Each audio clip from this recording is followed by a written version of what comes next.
Hi, and you're listening to Java with Jen with your host, Jenna Lee Samuel.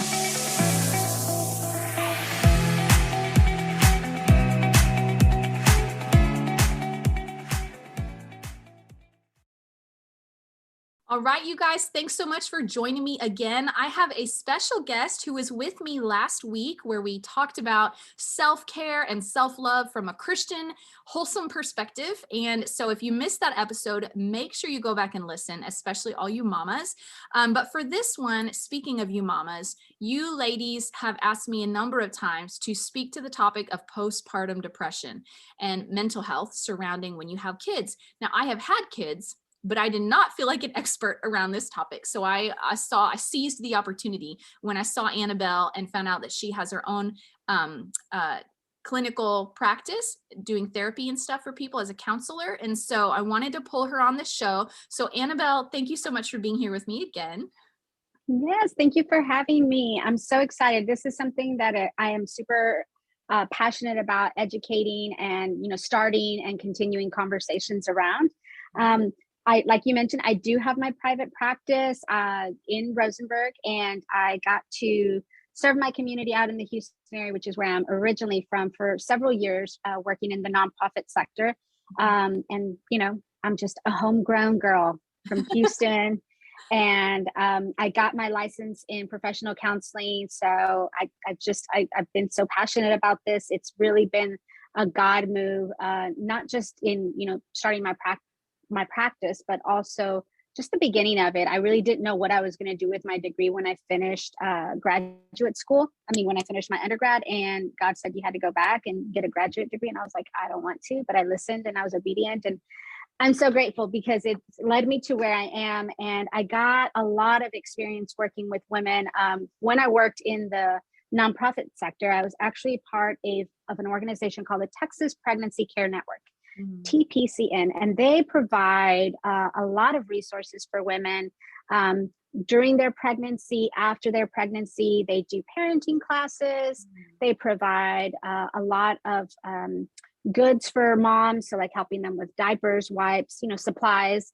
It's a really great program. I really love it. And their heart behind this program is to provide support to moms, because we know that becoming a mom is so hard. It's beautiful, but it's hard. And I think so much around maternal mental health, I think especially in the last 10 years, really has come from being impacted by social media, which don't even get me started on social media. It's a love-hate relationship that I have with it. But I think it's impacted women in their maternal well-being, because it sets up this ideology of like, it's going to be beautiful. We're going to have all of these, scripted moments and these pictures, and it's just going to be awesome. And it's going to be, Instagram worthy, and all that's good. Nothing against it. Those moments happen and then they're gone. And now we are, cleaning poop off of our elbows and vomit off of our bras and, all the other really hard stuff that comes with parenting. And so it's like, oh, this is what I thought it was going to be, and this is what it is. Yeah. And then we kind of walk away feeling like a lot of failure, like I'm not doing it as good as the next person, because we're seeing social media and it has that effect on us. And so that's just one of the negative aspects of social media impacting maternal well-being, is that comparison trap. Yeah. Seeing how other people are doing it, because think about it, most of us are not going to, post pictures of, what our stomachs look like after having a baby.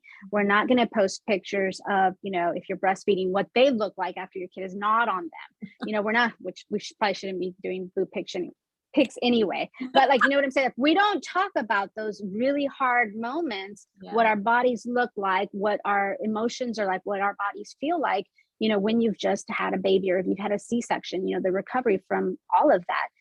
And so we just kind of like imagine the beautiful part of it and totally forget that there's this other side of it that, is part of the process and is equally beautiful in its own way, because our bodies have just given life, but it's not the part that's socially acceptable. And so we only see the pretty stuff, and then we get hit in the face with the hard stuff. Yeah, that's so true. Well, and I think, pretty much that takes us diving right into the topic. But how about, let's back up and maybe describe, because when I never felt like I struggled with postpartum. I had all my babies at home, so I didn't have like like care, like over care, from nurses and people checking in on me and checking my levels of this, that, and the other. So I didn't really know if I had postpartum or not. But when I look back, I remember having some kind of dark thinking. Like, and when I say dark, I just mean, I remember with my first son, my labor was like 3 days. I pushed for like almost 4 hours and I almost died. My placenta didn't come for like 10 hours. And it was very tragic, very traumatic on my body. Yeah. Well, it took me like, I only nursed him for about 5 weeks or so, which I was happy about, but I wanted to go longer. But I remember it took me a full 9 months before I felt like myself again. And I Mhm. remember when he was very brand new, sitting there and looking at him and feeling zero attachment, like almost like I was looking at someone else's kid. And I remember even thinking like, I think if anything happened to him, I don't know that I'd be terribly bothered. Like horrible, horrible thoughts like that. Yeah. And so when I look back and recognize those things, I'm like, oh, that probably was some postpartum that I just didn't recognize what I was dealing Yeah. with. And I'm grateful it didn't get worse than that. But I remember feeling a little disoriented, like, Yeah. And detached. yeah, Like detached. I'm not really here. Mhm. Yeah. So can Yeah. you describe like what is postpartum depression or postpartum anxiety I've heard about? And what are some indicators that a woman might actually be walking through that? Yeah. So there are two distinct types of diagnosis. So the postpartum depression, it's like a depressive episode, except that it's happening as a result or after the birth. And sometimes it can even happen while you're pregnant, but you don't realize it. You just think, oh, I'm tired of being pregnant. I want to have this baby. But usually what it looks like is just feeling angry or irritable when the baby's here, kind of like having lack of interest in the baby. It could include appetite or sleep disturbances, could have, episodes of crying or sadness, feeling guilt, shame, or hopelessness. And, even just thinking like loss of interest or joy in the things that you used to enjoy. So if you used to enjoy listening to music, you can't stand music. It's just everything is irritating you. And even having these, very dark thoughts of, either harming yourself or harming the baby, or, even passively like, oh, well, if something happened to him, like what you mentioned, I wouldn't be terribly upset about it. Those are all some of kind of like the telltale symptoms, and they can vary from person to person. And a lot of times what we see, the risk factors associated with this is if a person has had a previous history of mental health issues, previous depression, if they have anything that just kind of gives them a predisposition. So like if they've had a traumatic childhood, not necessarily reliving that, but just kind of like being confronted with, and now you're a parent, how are you going to do it? Or even like, oh, now you're being the mom that you never had. Like all of these are kind of things that kind of can add to, the stress of being a parent on top of just the regular stuff, which is like, oh, I've got to change them every 2 hours. I've got to feed them every 30 minutes, or I'm the pacifier, which was my case with my second one. I was like, my body was literally not my own for like a solid year. And so, all of that's the normal stuff. And then you have this other layer of stuff that is just different. And like I mentioned, there is a chemical imbalance taking place because there is this significant drop in hormones when you have your baby, like you were pregnant and now you're not. Yeah. And that drop, so there's the normal amount of like what they used to call baby blues. And then there's postpartum depression, which is just heavier, harder. You're really not connecting with your baby. I think baby blues, the way they used to talk about it back then, was just like, it's just hard. I'm just tired. I'm just cranky. I'm not having a really good time here. But it wasn't so severe to where it's like, I want to hurt myself. I want to hurt somebody else. Or even, some women in really severe cases can experience psychotic episodes where they have hallucinations or they hear voices, sometimes telling them to hurt their babies. We live in the Houston area, so it's like it's something that we actually, got to as a community experience when we saw a mom kill 5 of her kids a couple years back, or I don't know, a couple decades back, and that was very, very sad. And I think that was one of those cases that really brought it to the forefront, at least here in Texas. Like, hey, this stuff is real, and it can be really, dangerous, and there's really these big consequences to not catching it early. And so just even having a good idea of what is your mental health going into pregnancy, if especially for women, we see it a lot with women who have had trouble conceiving, and they've gone through all of this effort to get pregnant, and the pregnancy is really hard, and they're like, oh my God, having second doubts, which You can't put the baby back. It's coming out no matter which way you want to see it. And so just kind of like being confronted with that, like we tried really hard for this kid and now I'm like not enjoying it. Like what's wrong with me? And so one of the really bad thoughts that they have is like, I'm such a terrible mother. And which is why our approach to these women when they're going through these moments of despair is so important, because they're already thinking really bad things about themselves. They don't need your help to make them feel bad. Yeah. Yeah. Yeah, that kind of jumps into one question that had come up when I posted on social asking for people's questions. One mentioned that being part of the church and being part of Christian circles, she said it's not that anyone was trying to be unhelpful, but she said in the church, there's so little awareness around mental health, period, because I feel like the church in general targets the spiritual aspect of people, so they can tend to demonize the soul and the body, and like, if you have kidney stones, oh, must be a demon, no, it's probably that you don't drink enough water, and so like the church can kind of demonize things when we should be offering hope and comfort. And so she said, how can we as believers create a more nurturing, safe environment for our fellow Christian women who may be walking through this and have empathy, even if we've never gone through it? What are some things to not say? What are some things to make sure we say? Yeah. And again, I think you hit it right on the nail, not over spiritualizing it, because think about it. Let's just say you are a super faithful person. Faith is in a good place. You have a healthy prayer life. You have a good relationship with God, and you're experiencing all of this despair. If we were to go back and read some of the Psalms, we could easily say that David was depressed or had anxiety disorder. Yeah. Because a lot of what he writes about is very, very dark and despairing. Yeah. But can we agree that David had a great prayer life and was close to God and was named the man after God's own heart? Yeah. So he experienced these things and we don't demonize him. Right. But yet here we are as women struggling with this stuff, and it's not evidence of a bad prayer life. Right. It's important that we normalize the situation for them, that we communicate our support. It's not enough to just say, I'm here for you, call me if you need anything, but really being there. So showing up in tangible ways. And I know, sometimes church can be really good about like, oh, let's get the meal train together. And that's good. But also just, sending a message, hey, when you wake up, when you're resting, if you want to talk, text me back, or, I'm here for you. How are you really doing? Because a lot of times, when you say, oh, how are you? Or sometimes people will just totally forget to ask mom, how is she? Yeah. And they will ask, how's the baby sleeping? How's the baby this? How's the baby that? And we'll totally forget to acknowledge, hey, I just pushed the baby out, or I just got cut open and I made the baby. What about me?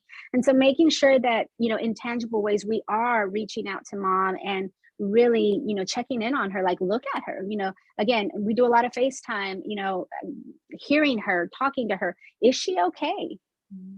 Don't just, be okay with like, oh, I'm good, or I'm blessed and highly favored, my favorite. Just like really asking, how are they really doing, and really checking for yourself. It doesn't mean go knock down her door and like invade her space, because we are in the middle still at the end of the pandemic, in Jesus' name.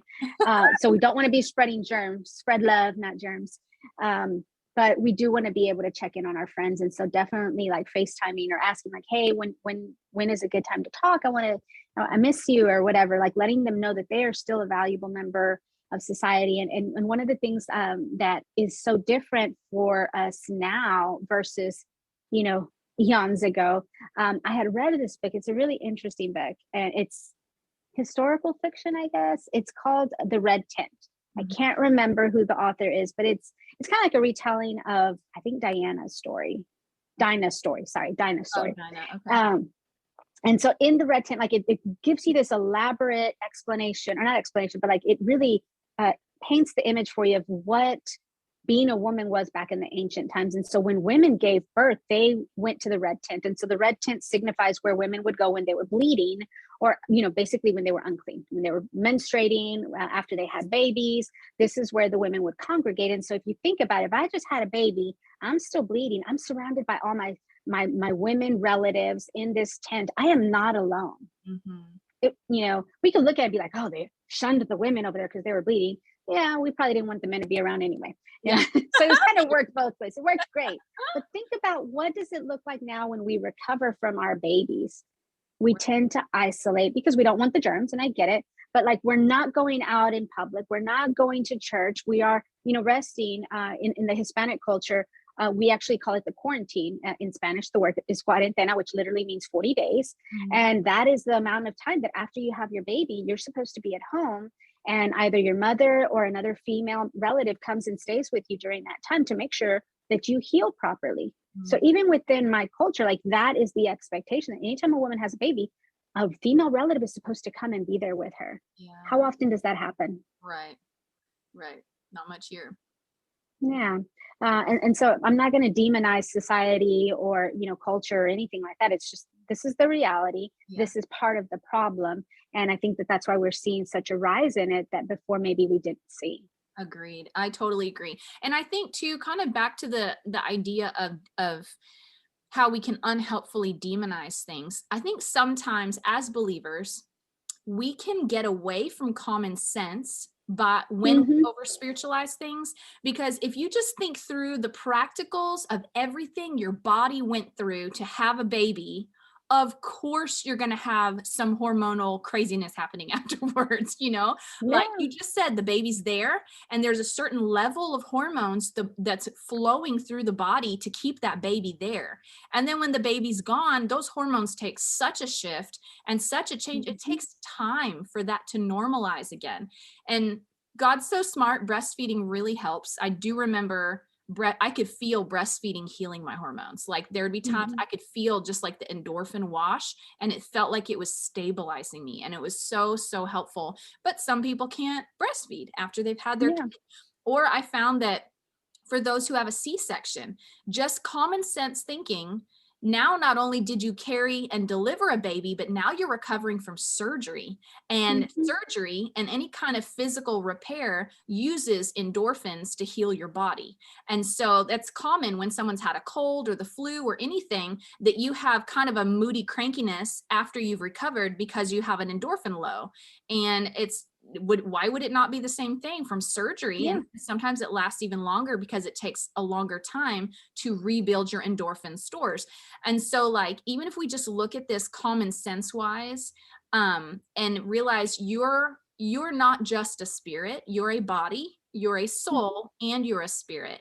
And so is your spirit involved? Of course, your spirit is affected by your body. Your spirit's affected. But the body is still there. But the body and your emotions are still there.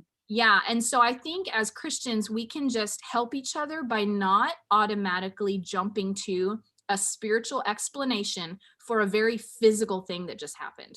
Yeah. Yeah. I mean, yeah. And we don't do it with people who have diabetes. We don't tell them, oh, you've got a spirit of diabetes, or, stop taking your metformin and your insulin, like, no, we don't say that for the physical stuff, but way too often with the mental health stuff, like we treat it differently. And it's like, no, it's, and so I always, talk about that just comparison. Like if you wouldn't tell somebody, hey, get over your diabetes, or, don't listen to your doctor, with the metformin that he's giving you, like, then don't criticize somebody's mental health journey. And, this might be their way. Are there a lot of things that can help? Absolutely. When you think about, the natural way that our bodies heal, walking, getting your sunlight, that's a big one. A lot of people don't realize that we are not outside nearly enough. And so we do have a vitamin D deficiency, which can mimic symptoms of depression. What we're talking about, like just feeling our energy level is low, we're feeling tired all the time, we're cranky, we can't sleep, we're feeling, our mood is down. All of that looks like depression, but it could technically be a vitamin D deficiency, which can improve itself by getting sunlight, or even if you need to take like an actual supplement. I've had it happen to me where my vitamin D levels got so low, my doctor actually had to prescribe me a high dose vitamin D that I would take every week because it got so low. And so that's one of the things that we also need to, be aware of, is that we, like you mentioned, we are, body, mind, and soul. There's the spirit aspect of us, there's the body aspect of us, and there's the emotional side of us. And we have to address all three sides of us. We have to have a relationship with God. We have to take care of our physical bodies, and we have to take care of our mind. The things that we think, if we need therapy, we engage in that. There's a lot of natural stuff that we can do to help ourselves, physical activity.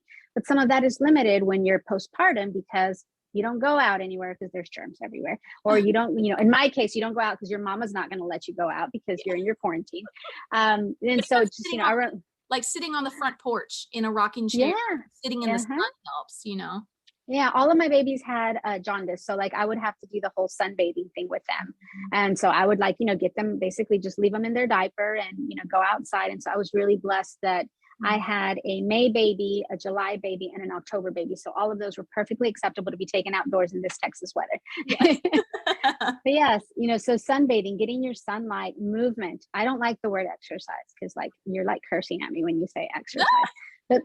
but movement is, it's part of what a body needs. And again, like when you're in your postpartum care, like you've got to be gentle and kind to yourself. Always get clearance from your doctor to do anything. But for the most part, they will tell you, get up and walk around.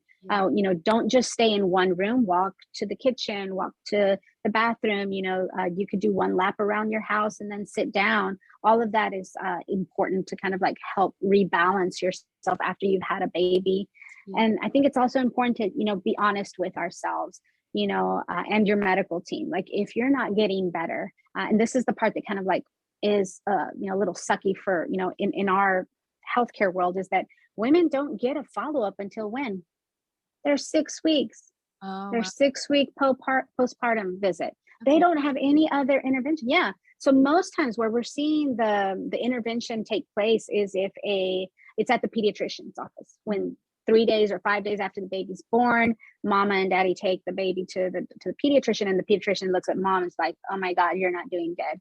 But that's in the more severe cases. Most times, if mom is good at faking it, pediatrician won't pick up on it. She won't say anything. Nobody's asking her about it. And so it's not until her 6-week visit that her, OB-GYN will give her the little questionnaire, and she'll check off all the things that she's feeling. And then the OB-GYN will be like, hey, you're experiencing postpartum depression. Well, that's already been 6 weeks that she missed out on connecting more effectively with her child. Yeah. And so getting... I would say even probably a lot of moms, especially new moms, don't even realize they're dealing with something because they just think I'm not sleeping at night, so everything feels messed up.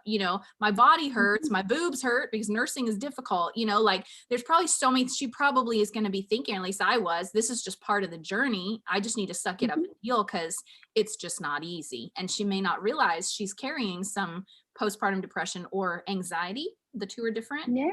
Yeah. So the anxiety is, kind of like the word says, it's more focused on the anxious part of things. So a lot of worrying, fearing bad things are going to happen. You can have a lot of racing thoughts, so it could interfere with your ability to sleep or relax. And also your inability to sit still. So that person might be a little bit more physically agitated. Another aspect of this is that you'll be really worried about something bad happening to your baby. So now not only are you not sleeping because baby wakes you up every couple of hours to feed, but now you're not sleeping because you're like, I need to check him to make sure he doesn't stop breathing. I did that too. I did that too, especially with my later ones. Yep. Oh, that was hard. Yeah. Yep. Okay. Yeah, because it's just it's a double or triple punishment. It is. I know, right? It's it's not easy. And when you're bringing life into the world, and I do think there is a spiritual aspect to it, in that the enemy is just an opportunist, and he's going to look for an opportunity. He looks for when we're weak, and that could be weak in body. There's a reason why the Sabbath is called holy, because when we're rested, it's easier to walk in the right attitudes and right fruits and whatever. And so the enemy knows that when we're tired, when we're depleted, when we're discouraged, that's a great time to come in with wrong thinking. So I don't want you guys to think that the enemy or spiritual things are not at play in this. I just don't want you to put an unbalanced level of weight on that, because then it can bring shame and guilt that's misplaced, Yeah, no, and definitely pray for your friends who have had babies. Pray that they have, easy deliveries, that everything goes well, that, they get the proper support, and that God, help you to be a good support for this friend. Pray against the spirits of, depression or anxiety. If you know that this is something maybe in particular that your friend has struggled with even before baby got here, you can be intentional in interceding for your friend and for this baby and for these, beautiful relationships that are supposed to, be crucial in the making as they're connecting, as they're forming this bond. Don't throw the baby out with the bathwater. Definitely pray for your friends, Yeah. but maybe back away from the cliches when you're talking to her and just ask her like, how can I, how can I help? How can I be more, helpful to you? Or how can I be praying for you? Like, is there anything that you're having a really hard time with that I can either pray for you about, or maybe fill in the gap and come, like, if you're having a really hard time with, I haven't had a shower in 5 days or whatever, like, I'll go sit with your baby, Yeah. you Yeah. know? Exactly. Exactly. And I think we can forget how powerful just a simple compliment is. Like, hey, I just want to remind you, you are an amazing mom already. You just had Hmm. this baby, but you just went through hell to bring it to life, and you are an amazing, just those little things can like, Affirmations. yes, it brings so much life. Okay, so let me ask you, let's see here. What are some of the simple, how are some of this, okay, what are some, we've kind of naturally gone through a lot of these questions I had for you. What are some simple things that women can do to help themselves if they feel like they're dealing with the depression and the anxiety? Obviously, going to their doctor is one thing. Now this is my take, because I have more of a holistic view when it comes to Hmm. health and wellness. And I know, for example, I had gone through a bout of depression. It wasn't related to baby, but it just was kind of, I think it was around burnout. Like, I think I was burning out in the ministry. And I remember for months I would lay in bed and I just didn't feel like myself. Something was wrong. I just wanted to lay in bed and cry. And my poor husband, I'd be like, something is not right. Something's wrong with me and I don't know what it is. And I was just like, I just want to cry all the time. And he, had no answers. He's like, I'm sorry. He'd pray for me. And so I remember asking the Lord, like, what is this? Like, is this depression? I've never had depression. I don't know what depression feels like. But I just remember asking the Lord to connect me to solutions. And I remember the Lord explicitly dealt with all three aspects of who I am. And I remember listening to a message that felt like spiritually kind of opened my eyes to what potentially was going on. And I remember something just breaking over me, like Hmm. breaking off of me spiritually. But then I also went to a naturopath who, the reason I like naturopaths is because they don't just throw medicine at me, they throw Yeah. solutions to heal my body. And so what he did is he was able to analyze my system, and he was like, oh, all of your hormones are really messed up because you have what was it, a pesticide buildup in your pituitary gland. And so the pesticide buildup was throwing off my pituitary gland's ability to regulate all of my hormones. And so something was wrong with me. I was very Yeah. unbalanced. And so he got me on some supplements. And then the Lord also challenged me. The Lord was like, Jenny, you're not resting. You are taking your work to bed.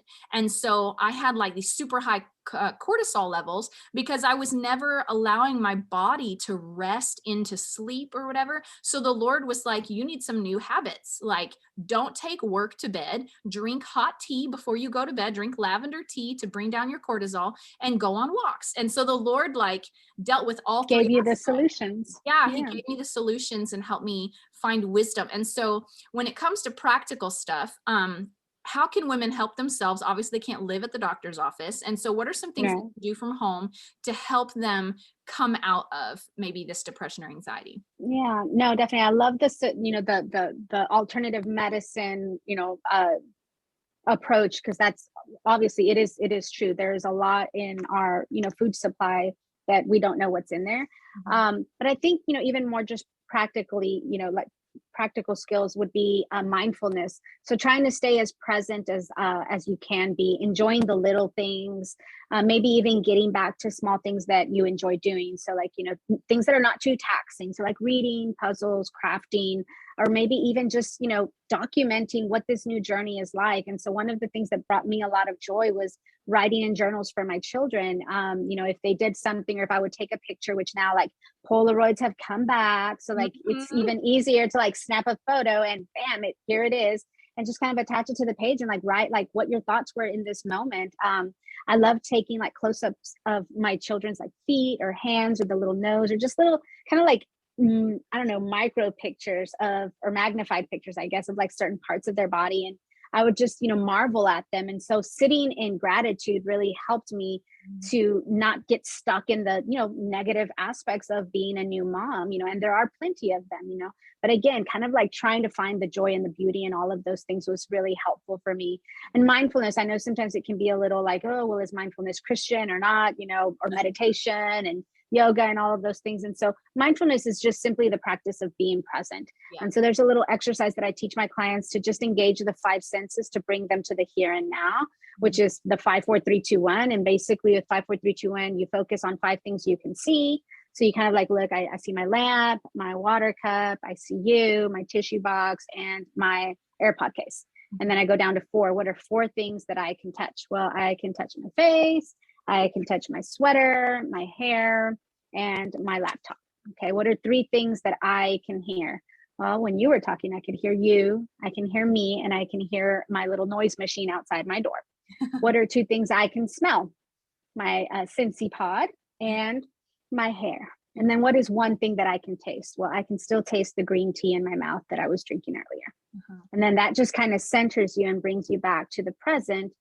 If your mind is kind of like getting away with like thoughts and going here and going there, this just kind of like brings it down. And so mindfulness, again, it's just the practice of being present. And so not letting your mind kind of get away with your thoughts, but like, where am I right now? Right now, I'm spending time with you and your listeners. I am, sitting here at my desk, and I just like kind of like process, like I'm sitting in my chair. I can feel my chair supporting my body. Yeah. It's just being here instead of letting my thoughts get away from me. And so that's something that we don't necessarily practice enough. Again, it's not something that's taught in schools or most schools. I think Harmony School does teach it. And I think, what is that other school? The Montessori schools teach mindfulness as well. But most schools, they don't teach that to students. And so that's something that we can practice for ourselves that then we can pass on to our kids because they're gonna model what they see us do. That's true. The other one is resisting the urge to isolate. So again, this is the time for bonding with your baby. That is a beautiful relationship, but that doesn't mean losing yourself in the process. So making sure to still seek out your friends, FaceTiming people, staying connected in relationships so that you don't feel lost in the middle of all of this. That's really good. That's really good. I love that you mentioned paying attention, like being grateful for the little moments, because a friend of mine who's also a therapist said that when you have gratitude thoughts or grateful thoughts, it releases the same chemical in the brain that you experience when you're in love. And so the fact that having grateful thoughts can make you actually feel more in love with your life, I think is so powerful. And so just again, reveals the genius of God and how he's made it. And so I love that you mentioned that, but I wanted to call that out because that was kind of a mind-blowing concept for me, how simple but powerful that gratitude can be. Absolutely. That's amazing. Okay, so let's see here. What would be, okay, well, I guess those are all the major questions that I had. What would be any last thoughts that you may have for any mom who finds herself in this place or isn't sure if she's in this place? Does she just call her family doctor? Does she call like a care worker in the area that works for the breastfeeding people? Who does she contact? Yeah, so there's several options, and I'm going to actually share a link with you to the Postpartum Support International website, as well as the Texas Pregnancy Care Network, because all of both of those offer groups that you can go. Some of them might be parenting groups, some of them might just be new mom support groups, and especially now in this day and age, so much of it is virtual, so it's like you don't even need to leave your house to be able to engage in these services. But definitely reaching out to their healthcare provider. So if it's 2 weeks, 3 weeks after their postpartum or they're having their baby and they're experiencing like things are just not getting better, like reaching out to their OB-GYN and letting them know like, hey, I'm struggling. But even some of these other resources, I would say do both because, they are under the care of these doctors. So like, let them know what's going on, but then also kind of like trying to find this, don't wait for somebody to bring the help to you. Right. You should seek help because nobody else is going to know that you're going through this. And so it really starts with being honest with yourself and then being, willing to, say, hey, I'm not doing good. And so a lot of it can be very anonymous. You can literally go on your iPad, your computer, look up these resources. And I think it's also important on the flip side of this that to realize that as a church, we often fail women when they're going through these things, when they're struggling with their mental health. We make them feel like there's only one way to handle it. You just got to pray your way through it. And that can be so harmful, because what if this woman has been praying? Yeah. You're discounting what she's already done. You're questioning her faith. And so it's, it That can make adds them shame. feel like, yeah, definitely. It makes them feel like they're failing. And so it's important that we, yes, recognize that prayer isn't essential in our lives, but I don't think God gets offended if you go to the doctor when you're physically ill. And I don't think he's going to get offended if you seek professional mental help. Right, right. I mean, heck, even in the Bible, Jesus said it is not the well who need a doctor, but the sick. So Amen. here's your Yeah. permission, ladies. It's not unspiritual. Yes. So get some help. Okay, so then lastly, what are some just real simple, because I'm an achiever, I'm a doer. I want to be able to help myself immediately. So what are some like herbs, supplements, hot teas, little things they could safely get their hands on that even they can do while nursing or whatever, that can help lower cortisol or release feel good hormones or anything like that could be Yes. So earlier you mentioned something about drinking water. I don't remember when you mentioned it, but drinking water, staying hydrated, that is super important in not only like if you're breastfeeding for you to produce more milk, but also to heal yourself. Even the mental conversations that you're having with yourself, you have to remember to be kind and gentle with yourself. You have a hole that's like 9 inches big inside of your body after you have a baby. Wow. I think sometimes we forget about that we literally have this open wound that is healing on the inside of us. And we want to tackle the world. And, we just need to take that time to rest. I keep going back to that mindset of the red tent and what that signified during this period of rest. Yes, it was, considered, oh, this is where the unclean women go, but it's also where the women go to be together, to not leave each other alone. And so, don't let yourself get isolated, seek connection with other people. And I think just, again, being willing to this is not my failure. There is not something terribly wrong with me. I am going through a difficult time. I am having some real emotions and some real struggles, but that is not the sum of who I am. I am still a good woman. I am still a good mom.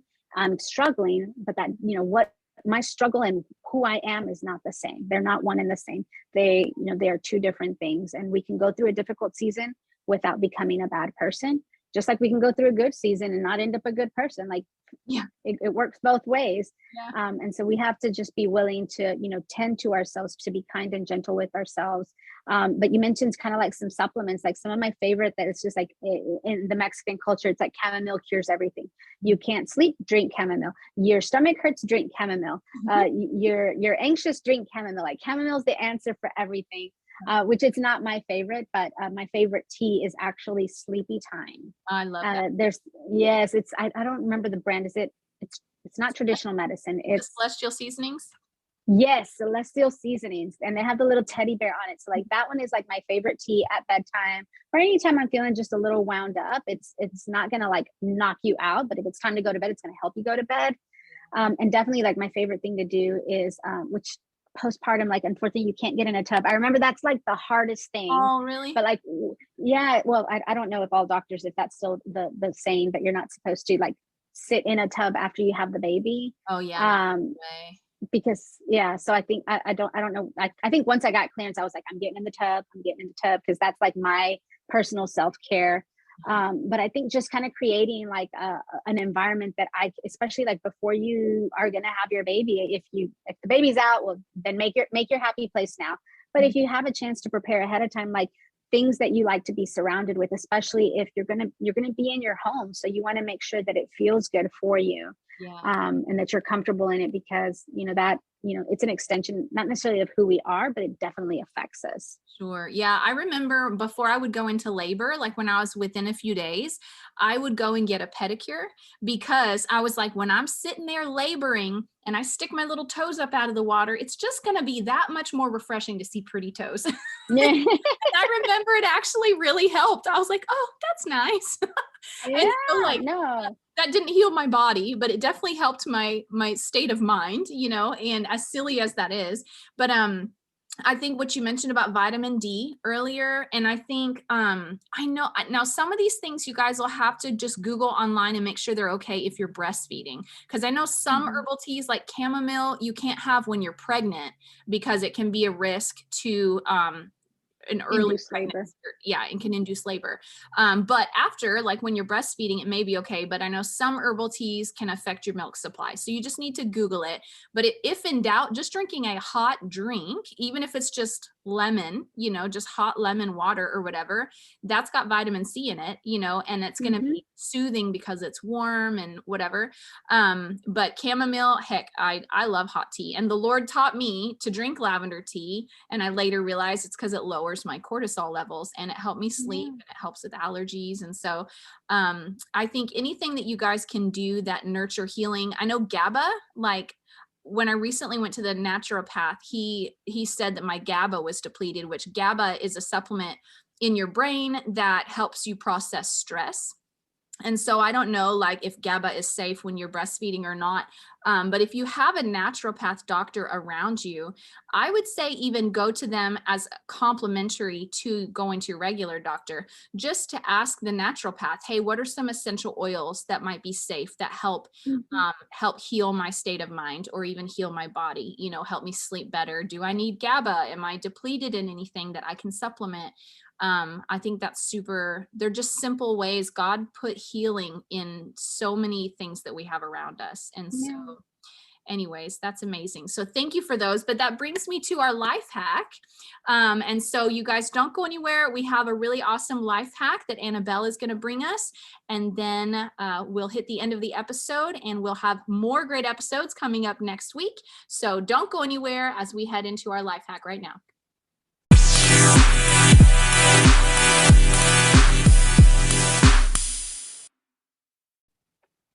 Okay, so Anabel, what is the life hack you've got for us on this episode? Well, my life hack, like I mentioned earlier, is just my space looking nice and smelling nice. So, like, I think I might have mentioned earlier, like when I was doing the mindfulness, kind of like engaging the senses. So Mhm. that one is one that I really enjoy. But then also just things smelling good. So, like, if I'm either diffusing something in my diffuser, lavender or something that is obviously helps with relaxation, but also has some medicinal properties. But then also sometimes, I'll revert to Scentsy because it's just easier and I can have it in smaller spaces. But yeah, for me, it's all about the scents and soothing images. So a lot of times I'll just do some imagery work with myself as well. So like I'll just close my eyes and I know we always joke around like, oh, take me to my happy place or Calgon, take me away. But those are little mental breaks that we can give ourselves that can it's just enough of a pause that again, it's not a 5-day cruise, but it is just a momentary relief from all the pressures that we have that build up against us, that if we don't give ourselves a break, they are going to break us. Yeah, that's so good. That's so true. And those simple things make such a difference because they help drop the trajectory movement of the Mhm. momentum of stress thoughts and stress hormones and all of that to Yeah. help bring it down. And I think sometimes we want like this big thing, this big vacation, and nothing against big vacations or cruises. Like I enjoy them as well. But I mean, just think about it. Like when you're running your vehicle, do you wait till you get to the 30,000-mile maintenance to put gas in it? Mhm. No, you put gas on it probably on a weekly basis, like, but yet somehow you think that you can go for like 30,000 miles without putting anything in your tank, and that's not feasible. And so you're going to have to figure out like what are the most meaningful small things that you can do for yourself, whether that's taking days off, whether that's, doing these little mini visual guided imagery breaks for yourself, reading a book or taking a day off or whatever that's going to work for you, but something you can do a little bit at a time that builds a more sustainable practice for yourself to not break down. Yeah. You had mentioned something earlier in the episode that to me is also super practical and a major life hack where you talked about being kind and gentle with yourself. And I remember when I was going through my depressive episode, the Lord highlighted for me and allowed me to recognize how I was talking to myself from the moment I woke up. Like I remember when I would wake up, I'd be like, oh gosh, now I have to get all these kids up and out the door. And oh, I hate school mornings. And like, it was negative self-talk from the moment I woke up. And Yeah. the Lord was like, how do you expect to have a good day like that? you know? Yeah. I had to like intentionally switch the way I was talking to myself. Or when I made a mistake, and you and I talked about this before we started recording, when I made a mistake, I literally even still will pay attention. Okay, Jen, don't be so hard on yourself. Like, you made a mistake. Mistakes are beautiful too. Like, it's okay. Give yourself grace. And you had mentioned, would I talk to myself or would I talk to my friend this way? Yes. And that's a really good, litmus test for like, what is my self-talk like? Am I being, nice to myself? Like, kind of like pulling back the 90s, what would Jesus say? Or what would Jesus do at hearing me talk like this? Like, like, this isn't healthy. This isn't how Jesus wants me to talk to myself. This isn't how I would talk to my friends. Therefore, I shouldn't engage with it or engage in that with myself either. And so you're right. Being kind and gentle is important. And that self-talk is important too, because it's the mindset with which we're going to operate in. Yeah, that's so true. And I think as you guys take the time to recognize how you're talking to yourself and trying to stop bad habits, it's equally important to incorporate healthy, positive self-talk. So maybe even when you're practicing mindfulness, like Anabel is talking about, incorporating positive affirmations during that time. And I know it's all trendy right now, and all the universalists are all about affirmations and manifesting, but you know what? It was God's idea first. And so, yes, it was. Absolutely. Yeah. Just go back and read the Psalms. David was practicing positive affirmations. Yes, he was. He was. It was God's idea first. So take advantage of the tools that God already has given us and just use those. And again, never, never, never, never be so dismissive of what you're going through that you don't reach out for help if you even think you need it. Because usually we minimize our experiences. And so if it's enough for you to consider asking for help, you probably really do need help, right? Would you agree with that?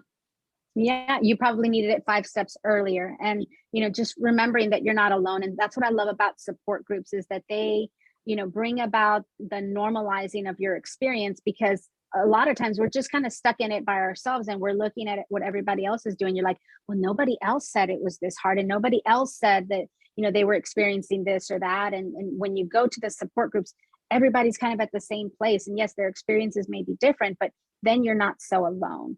And I feel like the enemy likes to get us when we're on our own, because that's when we're vulnerable. It's true. It's true. I agree. Well, Anabel, thank you so much for coming and sharing your wealth of knowledge and wisdom and grace and kindness. And you guys, if any of you feel like you need some help or you want to reach out, Anabel, do you do like psychology sessions virtually? I do. I do provide therapy services virtually, as long as the patients are in the state of Texas. That's where I'm licensed at. Okay. So I do have, like I said, a private practice here in the Fort Bend County area. I do provide services throughout the great state of Texas. I am on a wait list right now, so I will throw the warning out there, but I'm hoping to grow my practice to have some more clinicians to help me with, just the surge that we've been seeing in mental health crises. I think in part just to the isolation that we've seen with the pandemic. Okay. Well, you guys, thank you for listening to this episode. If it was helpful, if you have a friend who you think who has just had a baby, just send her this episode just in case. Just send it to her, because there was a lot of things that Anabel mentioned that can be indicators for her to maybe get help early if she might be traveling the path of postpartum issues. And so just send it to a friend. If it was helpful, if you know someone who can use it, share it with them. But Anabel, thank you so much for coming on the show and helping my listeners. Oh, thank you for having me. This was such a pleasure, and I'm so excited to be able to share this with other people. Absolutely. All right. Well, you guys, listen, don't forget, go check out the merch store if you want some Java with Jen merch. We've got cups, coffee, t-shirts, all the fun things. And otherwise, I will see y'all on social media, Instagram at Java with Jen. If you caught this episode, take a screenshot, throw it in your stories and tag me. I want to see who's vibing with this episode. But otherwise, I will see you guys next week. Bye.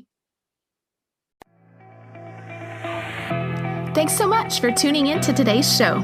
For those of you who've rated or shared this podcast on social media, thank you. Reading your comments and reviews always means so much to me. Listen, let's stay connected.